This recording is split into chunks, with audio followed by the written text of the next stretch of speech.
Blazing Saddles didn't follow the rules. It blew them to pieces. Fights broke out, lines got censored, and the star, he changed mid-scene. These are 20 weird facts about Blazing Saddles. And the bonus? Let's just say even the Duke said no. Saddle up. This ride gets rough, fast. Number 1. On the first day of filming, everything fell apart. The role of the Waco Kid wasn't supposed to go to Gene Wilder. It was originally given to Gig Young, an Oscar-winning actor with a serious face and a Hollywood pedigree. He looked the part. The studio trusted him. But the moment he stepped into the jail cell for his first scene, something was off. His hands were shaking, his voice kept cracking, and then mid-take, he collapsed. At first, everyone thought it was a bit, but it wasn't acting, it was withdrawal. Young was going through severe alcohol detox, and within hours, he was pulled from the production entirely. Mel Brooks didn't panic. He walked off set, picked up the phone, and called one person he trusted completely, Gene Wilder. No meetings, no casting call, just a quiet, personal ask. Can you get on a plane tomorrow? Wilder didn't ask for the script, didn't ask about the role, he just said yes. By the next morning, he was standing on set, tired, jet-lagged, and completely unprepared. But when the cameras rolled, he was the Waco Kid, and nobody ever questioned it again. Number 2. Before the cameras rolled, Richard Pryor was already shaping the soul of Blazing Saddles. Mel Brooks brought him in to help write the script, and Pryor went for the throat. He didn't soften anything, his jokes had weight, and he gave the movie something it didn't have yet: real danger. Brooks didn't just want his words, he wanted Pryor in the lead. Because Pryor didn't just make people laugh, he made them uncomfortable and then made them laugh anyway.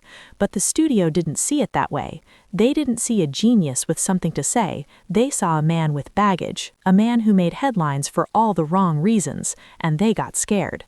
So they pulled him out before he ever got close. The role went to Cleavon Little, who crushed it, smooth, sharp, and unforgettable, but the rhythm, the bite behind the laughs, that was still Pryor. He didn't wear the badge, he didn't ride the horse, but the movie ran on his voice from start to finish. Number 3. The first time studio execs saw Blazing Saddles, they were horrified. Not because the jokes didn't land, because they couldn't believe what they were seeing. The racial satire, the fart jokes, the guns, the slurs, the horse punch. They thought it was suicide. The Warner Brothers execs sat frozen, tight-lipped, arms crossed, watching the credits roll. Kill the movie quietly, dump it in a vault, pretend it never happened. That was the plan. But Mel Brooks didn't flinch. He fought for a test screening, just one, a real audience, no edits. The night came, and for the first 20 minutes, dead silence. And then came the sound that saved the film. Number 4. It was a simple scene. A group of cowboys gathered around a campfire eating beans. Then one lets loose. Loud, wet, and absolutely unfiltered. Then another and another. Within seconds, the theater erupted. Laughter bounced off the walls. People were crying, slapping their knees. It was the world's first mainstream movie fart joke, and it broke the spell. The laughter didn't stop. It built, scene after scene, until the crowd was rolling.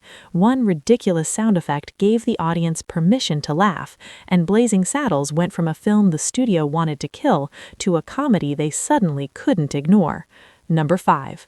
When Mel Brooks called Gene Wilder, it wasn't just a favor. It was a rescue mission. Wilder didn't need convincing, but he had one request. If I do this, I'm not playing it for laughs, I'm playing it straight. Mel didn't even hesitate. That choice to play the Waco Kid with calm, drunken dignity instead of slapstick became the secret weapon of the entire film. While the rest of the cast leaned into chaos, Wilder floated through it like a ghost with a gun. His delivery was quiet, dry, almost toss-away, and that contrast, it made every line sharper. The Waco Kid wasn't just funny, he was tragic. A broken sharpshooter hiding in a jail cell, delivering some of the film's funniest lines without cracking a smile. Wilder didn't mug for the camera. He just whispered the truth and let the madness swirl around him. Number 6. Before the film hit theaters, it had to survive the censors, and they weren't laughing. They flagged entire pages. Racial slurs, sex jokes, religious digs, Nazi gags, all too risky for a 1970s audience. One censor reportedly said, "If you air this version, you'll never work again."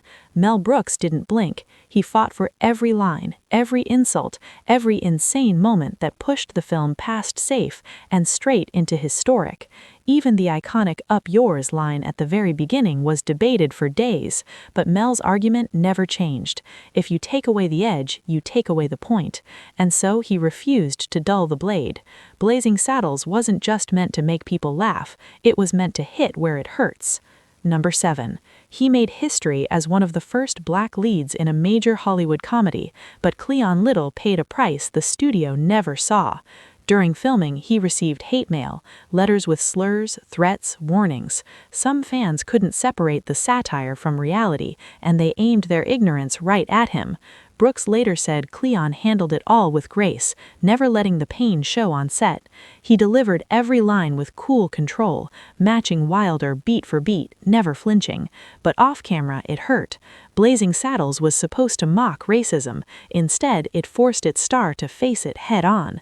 And the fact that Cleavon made it all look effortless, that was its own kind of bravery. Number 8.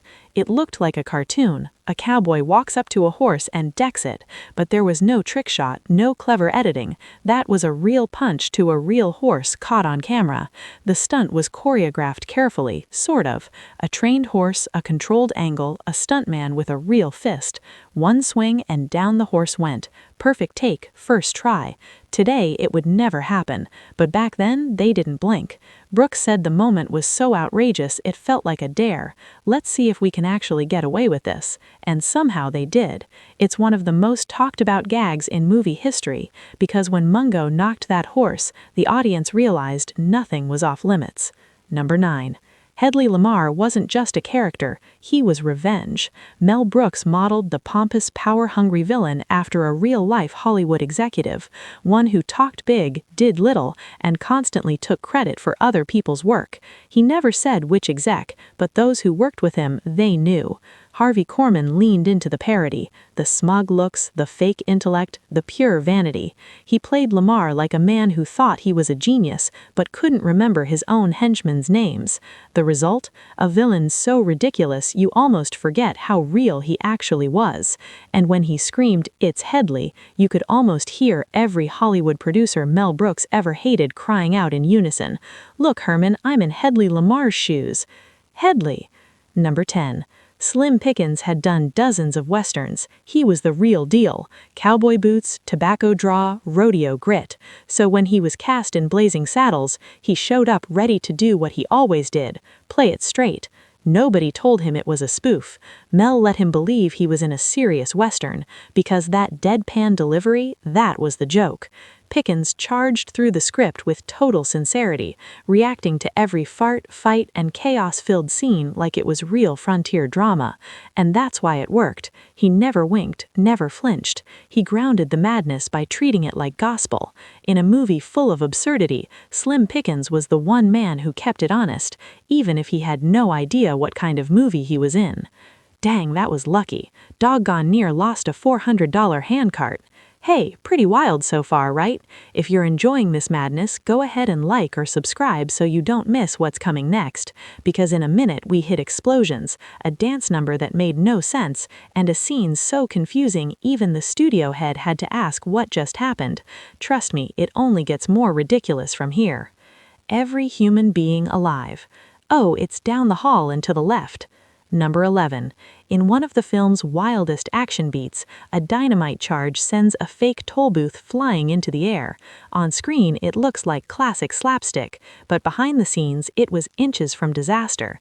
The explosion was rigged to fire after the actors cleared the blast zone, but on the day of shooting, something went wrong. The charge detonated early. A misfire sent debris flying just seconds after the cast moved out of frame. Everyone froze. No one was hurt, but it was close. Too close. After that, Brooks reportedly banned all non-essential crew from standing anywhere near set during explosive scenes, and still he kept the shot, because in Blazing Saddles, even near death could be played for laughs. Number 12. The movie ends in total anarchy, actors breaking the fourth wall, fights spilling into other sets, and suddenly a full-blown musical number. Dom DeLuise appears out of nowhere, leading a line of dancers in a chaotic chorus line meltdown. It's absurd, it's hilarious, and it almost never happened. Executives were confused. They called it too insane, a waste of time, and completely disconnected from the story. Brooks didn't argue, he just filmed it anyway. DeLuise improvised most of his lines on set, the dancers barely rehearsed, the whole number was stitched together in editing, and somehow it became the perfect climax to a movie that refused to follow any rules. In a film that punches horses and breaks the fourth wall, why not throw in a tap-dancing meltdown? Number 13. When Mel Brooks screened the final cut, one studio executive sat through the whole thing in silence. After the lights came up, he had one question: why do they leave the movie? Brooks stared. Because it's over, he said. The ending of Blazing Saddles, where characters literally ride off into another film set, then drive away in a limo, wasn't just a joke, it was a statement. Brooks wanted to break everything: genre, story, even the screen itself. But not everyone was